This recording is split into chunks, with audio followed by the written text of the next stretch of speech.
네, 오늘 첫 번째 얘기는 이제 양현준 선수랑 권혁규 선수. 셀틱으로 왔습니다. 네, 동반 이적을 했습니다.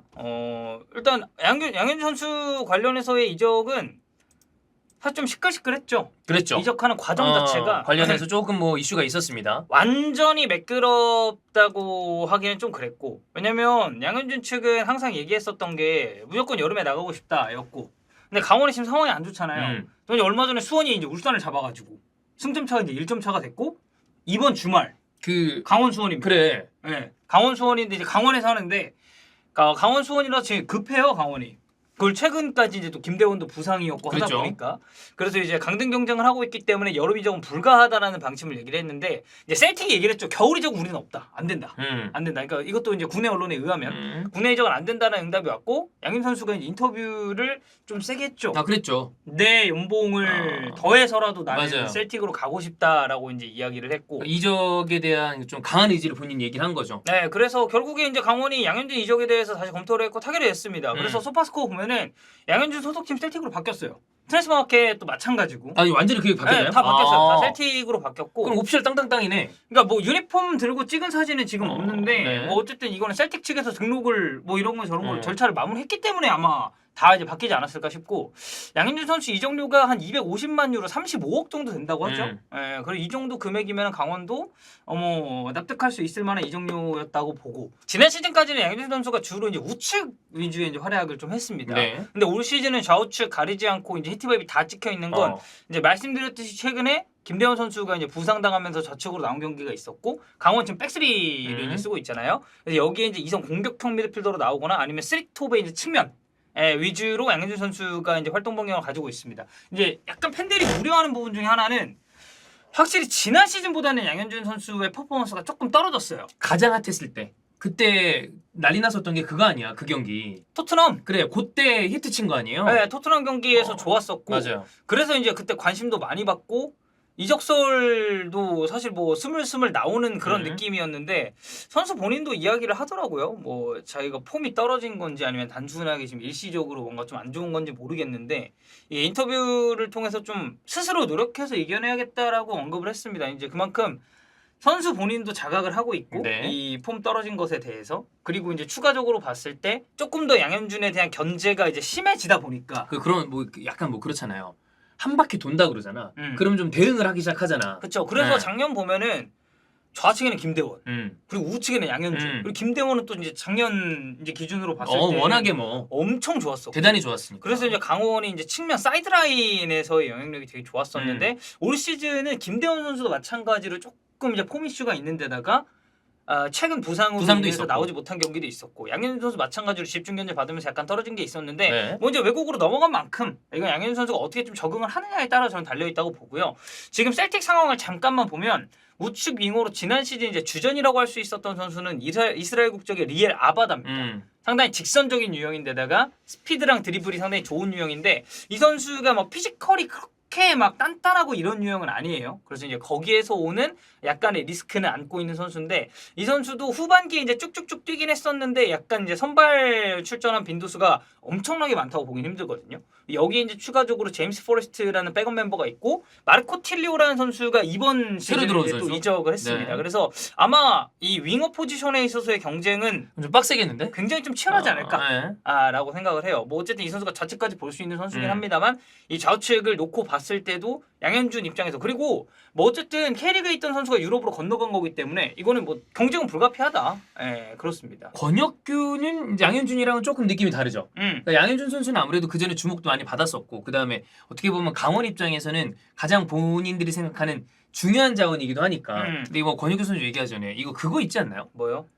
한 팀에 한국 선수 몇 명 이상 있으면 느낌이 K리그에 와서 뛰어도 되지 않나요? 예전에 근데 여기 셀틱은 일단 일본 선수도 많고, 그치. 그리고 한국 선수도 많아서 느낌이 한일 팀이야. 근데 보통 이제 게임할 때 이런 식으로 좀 영입을 많이 하곤 하죠. 근데 이제 어쨌든 셀틱도 감독이 바뀌었잖아요. 포스텍이 이제 소통으로 왔고, 이제 로저스가 다시 이제 셀틱으로 이제 리턴을 하게 됐는데, 뭐 어쨌든 로저스는 셀틱이 좋았어요. 근데 개인적으로는 예전에 기성용 선수가 얘기했었잖아요. 그때 당시에 셀틱의 여러 가지가 PL로 오고 난 다음에 더 많은 축구를 배웠다. 근데 난 로저스는 그래도 초반에는 배울 만한 부분이 좀 있다고 봅니다.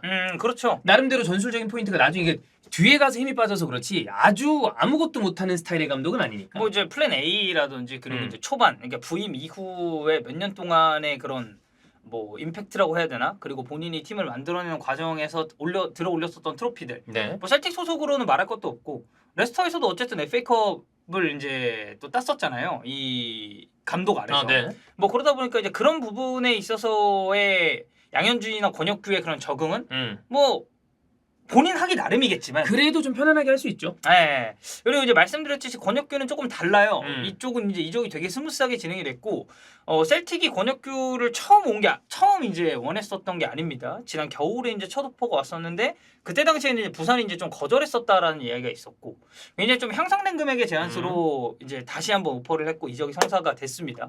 이제 부산 유스 출신으로는 다이렉트하게 유럽으로 진출한 첫 살이에요. 그래서 이제 성남전을 끝으로 이제 고별전을 치렀는데 왜냐면 그 이전에 사실 이동준이 있긴 했는데 이동준이 이제 울산 갔다가 이제 헬타로 넘어간 케이스여가지고 그래. 네, 권혁규처럼 유스 그리고 그대로 부산에 있다가 그대로 가는 거. 1군에서 뛰다가 이제 넘어간 그 케이스는 이제 처음이고 이동준 선수랑 아무래도 이제 같이 그러니까 아무래도 친분이 이제 좀 있다 보니까 좀 조언도 많이 구했다고 해요. 왜냐면 이동준 선수가 어쨌든 헤르타 베를린에 가서 고생도 많이 했고 결국에는 이제 국내로 리턴을 하게 됐는데 그 부분에 있어서 뭐 이런 거 저런 거 물어봤을 때 해외 생활이 좀 쉽지 않다. 그래도 뭐 적응해야 될 부분이나 고려해야 될 부분이 굉장히 많다라는 그런 이야기를 했다고 하더라고요. 네. 근데 뭐 이동준 선수가 해줄 수 있는 조언은 저는 어쨌든 가장 최근에 이제 유럽 땅을 밟고 다시 이제 국내로 돌아온 그래서 뭐 이동경 선수도 있지만 어떻게 보면 이동준 선수 입장에서 좀 아쉽지만 그 완벽하게 해외 생활을 쭉 잘 그 적응했다기보다 가서 좀 고초를 겪고 원래 고초를 겪은 스타일이 누군가한테 약간 이런 걸 하면 좋다 저런 걸 하면 좋다 얘기하기 되게 좋잖아. 그러니까 그런 부분이 훨씬 괜찮지 않나. 그렇죠. 네, 그래서 권혁규 선수도 아마 뭐 적응하는 데 있어서 이런 조언들이 도움이 되지 않을까 싶고 상무 시절에는 이제 이 선수가 원볼란트 수비형 미드필더로 활약이 굉장히 좋았죠. 제가 한번 상무 경기 보러 김천 갔었죠. 간 적 있었어요. 근데 이제 그때 저녁에 이제 고기 먹으러 갔을 때 그때 이제 고깃집에서 앉아 있었던 게 조규성 강윤성이었는데 강윤성이랑 저랑 이제 같이 앉아서 먹었고 옆 테이블이 이제 조규성 권혁규였어요. 이제 그래서 이제 소개해 주더라고요. 이제 어린 친구인데 이제 군 문제 해결하려고 되게 일찍 왔다. 원래 이제 권혁규 선수 처음에 상무 갔을 때 그런 얘기도 약간 있었어요. 이게 부산이랑 얘기를 안 하고 그냥 상무로 간 게 아니에요. 근데 이제 그건 루머였고 완전 루머였고. 그래서 어린 나이에 이제 군 문제 이제 해결을 했는데 그때 당시에 조규성 강윤성이 저는 사실 권혁규 잘 몰랐거든요. 왜냐면 다른 선수에 비해서 이름값이 워낙 유명한 선수들이 많았으니까. 그리고 이제 K리그 2에서 뛰는 선수인데 뭐 나이도 굉장히 어리고 하다 보니까 난 잘 몰랐는데 얘기하더라고요. 형 잘한다고. 잘 보라고. 쟤는 내가 봤을 때 나중에 더 성장할 만한 여지가 많은 선수라고 이야기를 하더라고요. 보통 이제 선수들이 찍은 선수들이 잘합니다. 네. 일반적으로 왜냐면 뭐 보는 분들이 당연히 그리고 훈련에서도 보니까. 그래서 이제 권혁규 선수도 동료 선수들의 칭찬을 굉장히 많이 받았었던 케이스고 이 선수가 3선 위주의 활동량 가지고 있긴 하지만 박스처럼 되게 활동 폭이나 활동량이 되게 많습니다. 장신인데 발밑도 상당히 좋고 그리고 지금 셀틱에서 뛰고 있는 오영규랑 상무 시절에 또 잠깐 호흡을 맞춘 바가 있었기 때문에 적응하는 데 있어서 오영규 선수가 또 도움을 많이 주지 않을까 라는 생각은 있습니다. 그럼 전체 스쿼드를 한번 체크를 해봐야죠. 일단 수비형 미드필더로 분류가 되는 이게 트랜스퍼 마켓 기준이에요. 여기서 이제 스쿼드 바이 포지션을 누르면 메인 포지션별로 이렇게 쭉쭉 분류가 되거든요. 그래서 임대 복귀한 선수가 두 선수 있습니다. 이스마일라 소로 그리고 리암 쇼. 여기 이제 중앙 미드필더를 보면은 칼럼 맥거리거, 맷 오라일리, 데이비드 텀블, 제임스 메카시 그리고 오딘 홈 이렇게 있는데 역할군은 좀 다르긴 한데 수비 중미가 좀 많긴 해요. 많긴 하네. 네, 그러니까 이적 시장이 진행됐을 때 이게 기존 자원들이 뭐 어디로 이탈할지에 대해서는 조금 고려를 해봐야겠지만 권혁규 선수가 완전히 그냥 3선의 수비형 미드필더 롤만 할 건지 아니면 조금 더 전진하면서 뭐 중미로 기용할지 그러니까 어떤 식으로 클지는 좀 지켜봐야 될 문제는 아닐까. 근데 좀 많긴 하다. 많아요. 네, 수는 많아요 지금. 근데 그렇게 많으면 이제 조금 약간 부담되잖아. 근데 이제 역할군에 대해서 좀 차이는 있어요. 그렇긴 한데. 아예 사실상 그러니까 이거는 뭐 포스테코글루 감독이 아니라 이 로저스 감독이 왔기 때문에 뭐 전술적으로 어떻게 변할지 모릅니다. 근데 포스테코글루의 4-3-3을 기준으로 놓고 봤을 때는 역삼각형 미드필더 구조로 봐야 되고 이제 좌우측 메잘라를 활용하는 움직임인데 사실 권혁규가 메잘라로서 뭔가 되게 막 박스 안쪽까지 올라가고 이런 움직임보다는 오히려 이제 후방에서 조금 더 무게 중심 잡고 대기하는 그리고 후방 지역에서 뭔가 플레이메이킹을 해주는 이제 그런 역할을 하지 않을까 싶긴 해요. 그렇습니다. 자 어쨌든 뭐 이게 아마 히든풋볼 오늘 저녁에 다루겠지만 유럽 대항전에 나가는 우리나라 선수들이 되게 많아졌어요.